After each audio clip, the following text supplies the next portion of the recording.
Hey, Bruce. Uh, Thanks for doing this. I wanted to ask you about a player you mentioned yesterday, Anders Bjork. You said he looked good. Not sure how you think he looked today, but what have you seen from him in terms of development throughout this season, and what will you be looking for from him going forward? Well, I think he got off to a pretty good start. He started adjusting to a role where you weren't seeing as many offensive minutes, power play time, and more of a third line and special teams minutes were penalty kill. And I thought he did a good job away from the puck. So, he's earning his teammates' trust, his coach's trust, learning, the details of the game, better stick, better angles. And then he started managing the puck, and I thought his offense was coming. And then, a little bit more of a bump in the road in the middle of the year. Why does that happen with young guys? Sometimes they just physically and maybe mentally and both have to deal with the grind of the season. The injuries catch up to you.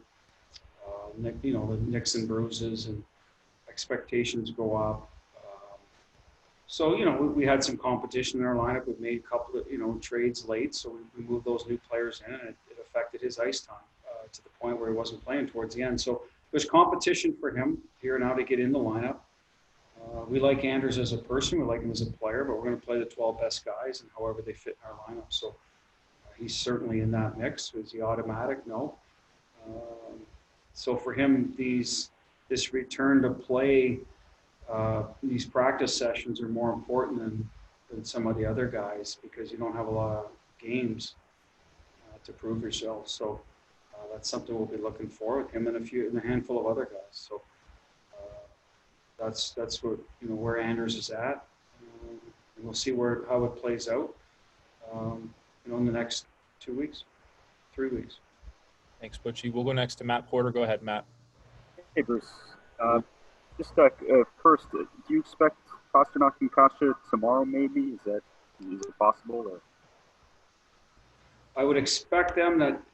What happens with some of these guys again, unable to practice or unfit, whatever the terminology is all encompassing. They weren't on the ice today. Some of that has to do with the timing of testing, returning from Europe, etc. So it's not necessarily an injury or a positive test in a lot of these cases. So tomorrow, I'm anticipating they'll skate. We're going to give some of the guys that have been skating here a lot a maintenance day. So we'll have more of a full group on Thursday. I anticipate more players will be joining that group. As I said yesterday, more would join today, and Zaboral joined. Vakanainen joined and Bleed. So, again, I'm hoping Thursday that pretty much have our full body count. And curious about your leadership group. What have you seen from them on the ice so far? And then, obviously, I've said it many times before. You expect, them to handle a certain amount, within the room with the group. How does that change now? What more are you asking them to do in these times? Well, we asked them to police a little more, maybe, but we're asking all the individuals. You have to be more responsible just because of the coronavirus. It's that simple. This isn't just relatable to hockey. It's all the pro sports that are trying to start up. It's college sports that are trying to get going. It's communities. It's everybody to social distance, to mask up when necessary. And it's even more important for us because, if one person gets infected, it could go through your whole team, and it could hurt your chances if that were to happen, especially with the protocol. So, we're leaning on everybody here, all the individuals, especially that are planning on being in the bubble, to take care of themselves the next 2 weeks, and we're hoping they'll be responsible. And we're asking, I guess, the leadership, I'm not sure it's every day where we're drilling it into them, but we've said, can we carry that message and make sure that players understand what's at stake? Because you guys have been through it a little bit more. They know the sacrifices required to win a Stanley Cup. So and our players listen to them. So we hope that that's the case. And other than that, it's what we've always asked of them. Be the best players at practice. Demonstrate good work ethic and tutor when you can the young guys off the ice and show up to play and play hard and play the right way. So I'll keep asking them. Thanks. We'll go next to Steve Conroy. Go ahead, Steve. Hey, Bruce. You went back with DeBrus with Krejci out of familiarity, I guess. But they had an up and down year together. Is that going to take a little more work to get that chemistry back for them than say maybe Bergie and Marshy after 4 months? It may, Steve. I mean, sometimes absence makes the heart grow fonder too. So maybe they'll reconnect a little time away. They've had good chemistry in the past. They're not Marshy and Bergie simply because they haven't had the reps or years of work. And Jake isn't in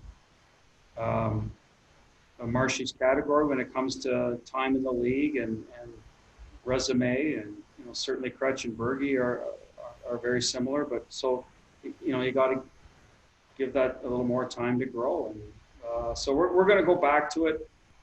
If we don't like what we see through some of the round robin or practices, then Jake goes with Coyle and we try probably Richie or someone else. So, but we're going to give it a look and see where it's at. Again, I still think it's early until we start, getting into some, good 5-on-5 and even within our own group, see how they play 5-on-5 against, live as live as possible competition and see where it leads. We try different things because we made deals at the deadline to try to get guys in the most comfortable position. We didn't feel we were breaking up a real hot duo either, so it was probably as good a time as any to do it. My guess is that if the pause hadn't happened, Steve, we probably would have went back to Kretsch and DeBrusque at some point to see what it looked like from a little time apart. So we're doing it now. Thank you. We'll go next to Connor Ryan. Go ahead, Connor. Hey, Bruce. Given how quick the ramp-up is over the next couple of weeks, what's kind of the added challenge for a few of these players, either going through quarantine or just unable to play protocol, if they end up missing a couple of these practices here in Phase 3? You know what? I'm going to try to turn you up, Connor. I don't know what's going on with my volume here. Gotcha. It might be the mask I have on too, so I might have adjusted a little bit here. Sorry. Can you hear me a little bit better? Can you repeat it a little bit? Can you hear me a little bit better? Yeah. So given how quick the ramp-up is over the next couple of weeks, what's kind of the added challenge for a few of these players going through either quarantine or the unable to play protocol if they end up missing a couple of these practices here in Phase 3? Well, I think missing them early, if you've been doing some off-ice work or skating on your own wherever you've been, you can catch up. If you were to miss a full week when training camp or return to play, I caught myself there. Return to play practices are only going to be 2 weeks. Then you're getting into it. Now you're talking 50% of the time off. So it will affect you. Some guys, can certainly make up the ground quicker than others. That's just the way some guys are wired. Missing a day or two here or there and maintenance, I do not think will affect you a ton unless you're that guy that mentally needs an exact routine. And I'm not sure if I'm answering your question, but that'll be the effects here. I think once we get to Toronto, if you start missing time for whatever reason, comes more paramount because now it's the details of the team, getting ready. Those last few practices are, say 3 or 4 practices where you start focusing a little more on the opposition, little things here and there. Then I think it hurts you more. But right now, I think there's opportunity to catch up.